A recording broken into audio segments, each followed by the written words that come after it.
شعبان دا مہینہ بڑا عظمت تے شان والا مہینہ ہے۔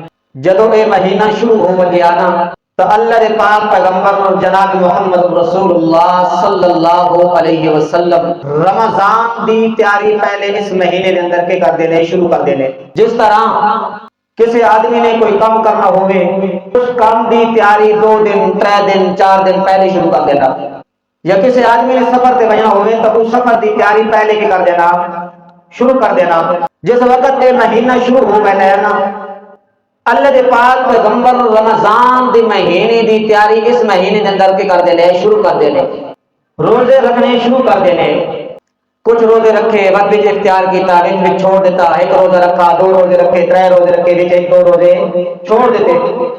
اسی طرح اللہ دے پاک پیغمبر جناب محمد رسول اللہ صلی اللہ علیہ وسلم تو پہلے حضرت آدم علیہ السلام بھی ایام 20 دے روزے رکھتے رہ گئے۔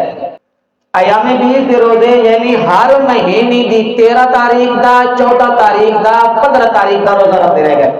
اور اسی طرح جناب محمد رسول اللہ صلی اللہ علیہ وسلم بھی ہر مہینے دی 13 تاریخ 14 تاریخ 15 تاریخ کے رکھتے ہیں روزہ رکھتے ہیں۔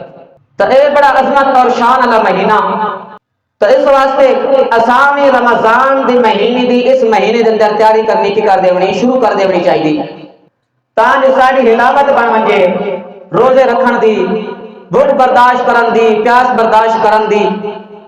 اس واسطے اساں کے کرنا چاہیے نا اپنی تیاری کرنی چاہیے اس مہینے دے اندر۔ یہ تو ساری کمزوری ہے کہ ساری نہ موت دی تیاری ہے نہ قبر دی تیاری ہے نہ میدان محشر دی تیاری ہے، اسی طرح ساری رمضان المبارک دی تیاری کوئی نہیں۔ دعا کرو کہ اللہ رب العزت اساں تیاری کرنے دی توفیق عطا فرمائے۔